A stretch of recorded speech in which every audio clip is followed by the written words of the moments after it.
आप देख रहे हैं बियानी टीवी, बात में दम है। Hello friends, this is Akanksha Shukla, Assistant Professor, Biyani Group of Colleges. Today I am going to deliver my lecture on analytic function and Cauchy-Riemann equation, harmonic function, etc. For being an analytic function, function should be differentiable, continuous and must satisfy the Cauchy-Riemann equation. ये Cauchy-Riemann equation क्या होती है, कैसे prove होती है, इसमें हम ये डिस्कस करेंगे. कंडीशन क्या होती है? The necessary condition that function f z is equal to u plus i v. जो फंक्शन ये एफ जेड है हमारा यू प्लस आई वी का फंक्शन है, जहाँ कि हमारा u और v x और y के फंक्शन है. B analytic in a domain d. एक हमारा कोई रीजन, हमारा कोई डोमेन दिया गया है, उस d में ये एनालिटिक कब होगा, u एंड v कब सेटिस्फाइड करेंगे, जब हमारी सी आर इक्वेशन यानी कॉची-रीमान इक्वेशन, इसको सी आर इक्वेशन को हम कॉची-रीमान इक्वेशन भी बोलते हैं. हमारी कॉची-रीमान इक्वेशन होती है del u upon del x, यानी कि del u upon del x is equal to del v upon del y. And second condition इसकी होती है del u upon del y is equal to minus del v upon del x. अब आते हैं कि हम इसको प्रूफ कैसे करेंगे. सबसे पहले हमको पता है डिफरेंशिएबिलिटी की कंडीशन के according f dash z is equal to limit delta z tending to zero f z plus delta z minus f z upon delta z. ये हमको डिफरेंशिएबिलिटी की कंडीशन के अकॉर्डिंग पता है. अब क्या करेंगे, हम इसको एक्स और वाई एक्सिस पे निकालेंगे और जो भी हमारा आएगा वेरिएबल या जो भी हमारी कंडीशंस आएंगे दोनों इक्वेट करके हम ये वैल्यूज निकालेंगे, रियल और इमेजिनरी टर्म को उसमें इक्वेट कर लेंगे. अब केस फर्स्ट इसमें देखते हैं एट एक्सिस या अबाउट एक्स एक्सिस के हम जब देखेंगे, एक्स एक्सिस पे हमारा y क्या होता है, जीरो होता है. एक्स एक्सिस पे हमारा जब y जीरो होगा यानी z इज इक्वल टू अगर x प्लस आई वाई है तो उसमें हमको delta z is equal to क्या मिल जाएगा, डेल्टा x. क्यों? क्योंकि उसमें अगर हम y को क्या रखेंगे, x जीरो रख देंगे तो हमको सिर्फ z is equal to x मिलेगा, और जब z को हम पार्शियली डिफरेंशिएट करेंगे तो मिलेगा delta z is equal to delta x. और y हमारा जीरो होने की वजह से डेल्टा y की वैल्यू हमारी हो जाएगी जीरो. अब हमारा फंक्शन है F z plus delta z minus ये जो हमारी इसके कंडीशन के अकॉर्डिंग हम इस पार्ट को पहले सॉल्व करेंगे, देन उसमें हम ये लिमिट लगा देंगे तो हमको इससे एफ डैश जेड मिल जाएगा. सिमिलरली हम y के एक्सिस पे एफ डैश जेड को निकालेंगे और दोनों ही एफ डैश जेड को हम इक्वेट करा देंगे. अब जब हमने जेड प्लस डेल्टा जेड में वैल्यू रखी तो u और v के टर्म्स में होता है, तो x एक्सिस के लिए है तो u x plus delta x comma y plus i v x plus delta x comma y. ये चीज़ हमारा इस पार्ट के लिए हो गया, किस डेल्टा जेड पार्ट के लिए माइनस एफ जेड हमारा सिंपली एफ जेड है यू प्लस आई वी, तो माइनस साइन था हमने इसमें रखा यू प्लस आई वी, तो यू प्लस आई वी ये माइनस हो जाएगा अपॉन डेल्टा जेड है तो वो डेल्टा एक्स हो जाएगा, क्योंकि हमने ऊपर ऑलरेडी ही देख लिया है कि ऊपर वाई हमारा जीरो है तो delta z is equal to delta x मिलेगा. अब हमने क्या किया, यू वाले टर्म्स को अलग कर लिया है, वी वाले टर्म्स को इसमें हमने अलग कर दिया है. फिर इसके बाद हमने बोथ साइड क्या कर दी, लिमिट लगा दी, क्योंकि हमारा डिफरेंशिएबिलिटी फॉर्मूले में क्या होती है, लिमिट का फॉर्मूला होता है इसका फर्स्ट डेरिवेटिव जब निकालते हैं तो बोथ साइड हमने delta z is equal to zero कर दिया है. जब इधर हम फर्स्ट साइड में डेल्टा जेड को जीरो करेंगे और दूसरी तरफ भी हम डेल्टा जेड को जीरो लगाएंगे तो ये टर्म तो फंक्शन हमारे जेड के टर्म में है तो डेल्टा जेड को हम डेल्टा जेड ही लिखा रहने देंगे, पर ये हमारा एक्स और वाई के टर्म में है तो हमने ऑलरेडी ऊपर निकाल रखा है कि जहाँ पर डेल्टा जेड होगा यानी डेल्टा जेड हमारा क्या है, डेल्टा एक्स के इक्वल है, तो डेल्टा एक्स की वैल्यू यहाँ पर टेंड कर दी हमने जीरो की तरफ, बिकॉज डेल्टा जेड टेंड कर रहा है जीरो की तरफ. सेम चीज़ हमने इस वाली लाइन में की, हमने यहाँ पर delta x tending to zero कर दिया है. हमारी ये फर्स्ट पार्ट इसमें डेरिवेटिव होगा u के रिस्पेक्ट में x का और ये v के रिस्पेक्ट में होगा हमारा x का डेरिवेटिव. हमने इसको इक्वेशन नंबर 1 मान लिया है. अब हम क्या करेंगे, सेम चीज़ हमने जैसे x एक्सिस के अबाउट निकाली है अब हम y के लिए निकालेंगे किसकी, एफ डैश एक्स की z की वैल्यू, और दोनों इक्वेशन फर्स्ट और सेकंड को इक्वेट करा देंगे और हम कंपेयर कर लेंगे रियल और इमेजिनरी टर्म को, तो हमको गिवन कंडीशन मिल जाती है. अब हम सॉल्व करेंगे इसको y एक्सिस के लिए. अब हम उसी इक्वेशन को, ये जो हमारा गिवन फंक्शन है उसको हम विद रिस्पेक्ट टू y अगर केस 2 सॉल्व करेंगे जो हमारी डिफरेंशिएबिलिटी कंडीशन ली है, तो जब y एक्सिस के अबाउट देखेंगे तो y एक्सिस के अबाउट हमारी x की वैल्यू क्या होगी, जीरो होगी. अगर हमने z is equal to x plus i y लिया फॉर एग्जाम्पल, तो z is equal to delta z is equal to क्या हो जाएगा हमारा आई डेल्टा वाई. क्यों? क्योंकि हमारा x का टर्म तो जीरो हो जाएगा, हमारा z is equal to x plus i y में बचेगा सिर्फ आई वाई, जिसको हम डिफरेंशिएट करेंगे तो हो जाएगा आई डेल्टा वाई. डेल्टा एक्स भी हमारा जीरो हो गया. जब हम इसमें पुट करेंगे वैल्यू, जैसे हमने एक्स एक्सिस के लिए इसमें पुट की थी, तो f z plus delta z minus f z upon delta Z है, तो इसमें हमने u और v के टर्म में जो भी हमारी वैल्यूज थी अबाउट y एक्सिस ले रहे हैं तो चेंजेस हमारे किस में होंगे, y एक्सिस के अबाउट होंगे. अब जब हम x में चल रहे थे तो हमारे चेंजेस x डायरेक्शन में थे तो हमने डेल्टा x के लिए लिखा था. सेम चीज हमने एफ जेड की वैल्यू पुट कर दी, हमें एफ जेड की value u plus i v पता है. नीचे हम इसमें डेल्टा जेड की वैल्यू पुट करेंगे तो delta z is equal to i delta y हमको इसमें हमने ऑलरेडी लिख रखा है।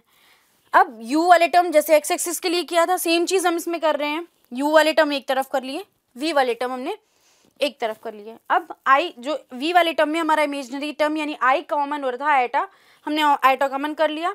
नेक्स्ट स्टेप में क्या हमारा हो जाएगा, लिमिट अप्लाई करेंगे।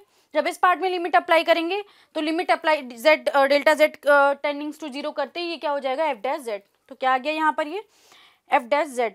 इसमें जब लिमिट अप्लाई करेंगे तो आई डेल्टा वाई वाला जो पार्ट है इसके लिए लिमिट क्या हो जाएगी delta y tends to zero, क्योंकि डेल्टा जेड की वैल्यू क्या है आई डेल्टा वाई। जैसे ही डेल्टा जेड जीरो की तरफ टेंड करेगा तो आई डेल्टा वाई भी जीरो की तरफ टेंड करेगा, और आई डेल्टा वाई यदि जीरो की तरफ टेंड करेगा तो ऑब्वियसली डेल्टा वाई भी इसमें जीरो की तरफ टेंड करेगा। हमने इसको यहाँ पुट कर दिया, सेम चीज यहाँ पुट कर दी, क्योंकि आयटा का टर्म कैंसिल हो गया है तो नीचे सिर्फ डेल्टा वाई आ जाएगा।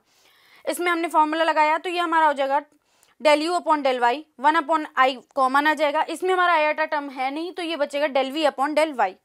हमने del v upon del y को पहले लिख लिया है, 1 अपॉन आई दिया हुआ है, इसमें ऊपर नीचे आयटा का मल्टीप्लाई करा देंगे तो हमारा आयटा वाला टर्म ऊपर आ गया। जैसा कि हमने पहले भी इसमें आपको बताया कि हम फर्स्ट और सेकंड टर्म यानी एफ डैश जेड की जो भी वैल्यूज है अबाउट एक्स एक्सिस निकालेंगे फिर वाई एक्सिस निकालेंगे, दोनों ही क्या होंगी हमारे लिए एफ डैश जेड।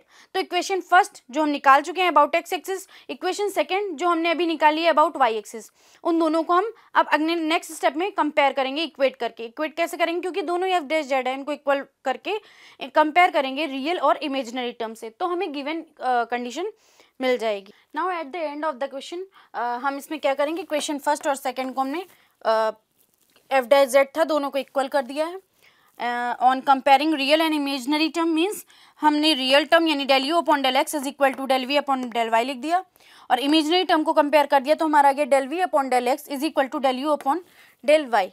तो हमारा ये टर्म आ जाएगा जो कि हमारी यहाँ पर del u upon del y आएगा जो कि हमारी कॉची रीमान इक्वेशन है। जब ये सेटिस्फाइड करती है देन ही हम कह सकते हैं कोई हमारा फंक्शन एनालिटिक है या नहीं है। कंटिन्यूटी एंड डिफरेंशिएबिलिटी के कंडीशन के बाद ये कॉची रीमान कंडीशन सेटिस्फाइड करना कंपलसरी है। अब हम एक एग्जांपल देख लेते हैं कि कैसे कोई इक्वेशन या कोई function Cauchy Riemann equation satisfied करता है। फॉर एग्जाम्पल हमको क्वेश्चन दिया गया है the function f z is equal to e to the power z is analytic everywhere. हमको ऑलरेडी पता है कि ई की पावर जेड जो हमें f z is equal to दिया है, तो f z is equal to हमें पता है यू प्लस आई वी होता है और z is equal to x plus i y होता है।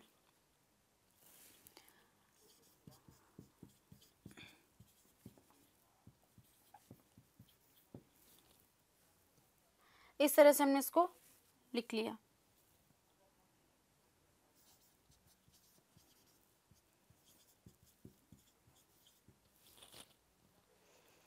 इसमें हमको पता है कि e की पावर x है प्लस e की पावर आई वाई है, तो हम इसमें लिख सकते हैं e की power x cos theta plus eta sine theta, क्योंकि हमें पता है e की पावर आई थीटा होता है cos theta plus sine theta.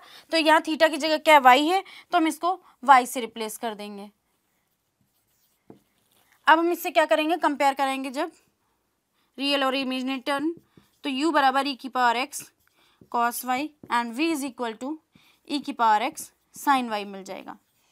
As usual हमें कंडीशन अपनी पता है del u upon del x is equal to del v upon del y and del u upon del y is equal to minus of del v upon del x. ये यदि proof हो जाती है तो ये हमारा एनालिटिक हो जाएगा एवरीवेयर, क्योंकि ये डिफरेंशिएबल एंड कंटिन्यूअस होते हैं। ई की power x term cos term sin term, क्योंकि इनका जो ग्राफ है अनब्रेकेबल होता है, तो दिस इज कंटिन्यूअस टर्म्स। तो del u upon del x निकालेंगे हम, ई की power x cos y, del u upon del y निकाल लेते हैं। यू को वाई के रिस्पेक्ट में हम जब करेंगे डिफरेंशिएट तो ई की पावर एक्स माइनस का साइन वाई, जैसे कि कॉस का differentiation minus of sine y होता है। Del v upon del x is equal to e की power x sign y, because e की पावर एक्स का डिफरेंशिएशन ई की पावर एक्स हो जाएगा हमारा, और del v upon del y is equal to हमारा आएगा ई की पावर एक्स कॉस वाई। अब हम देखते हैं del u upon del x is equal to हमारा ई की पावर एक्स कॉस वाई है। Del u upon del x वाला टर्म देखेंगे, और del v upon del y वाला भी टर्म हमारा ई की पावर एक्स कॉस वाई है, यानी कि हमको इससे मिल जाएगा del u upon del x is equal to del v upon del y. Next हम देखते हैं del u upon del y क्या है, माइनस ऑफ ई की power x sign y, and del v upon del x क्या है, ई की power x sign Y. तो ये वाली कंडीशन सेटिस्फाइड हो जाती है, del u upon del y is equal to minus del v upon del x, यानी कि कॉची रीमान इक्वेशन को सेटिस्फाइड करता है। जैसा कि हमने आपको अभी बताया कि ई की पावर एक्स जो है और साइन कॉस फंक्शन होते हैं, ये कंटिन्यूस एंड डिफरेंशिएबल होते हैं एवरीवेयर, तो कॉची रीमान इक्वेशन सेटिस्फाइड करते हैं, जो कि नेसेसरी कंडीशन है किसी भी फंक्शन के एनालिटिक होने के लिए, उसको कॉची रीमान इक्वेशन सेटिस्फाइड करना कंपलसरी होता है। तो ये जो पूरा कंप्लीट प्रूफ करने के बाद, यानी कि कंटिन्यूटी एंड डिफरेंशिएबिलिटी चेक करने के बाद, इसमें हम कॉची रीमान की इक्वेशन सेटिस्फाइड करा दी है, जो कि इसमें पूरी कंप्लीटली हो रही है। तो यानी ये इक्वेशन क्या है, हमारा एनालिटिक है everywhere. Thanks for watching this video. Please like, comment and don't forget to subscribe our YouTube channel www.gurukpu.com. Thank you.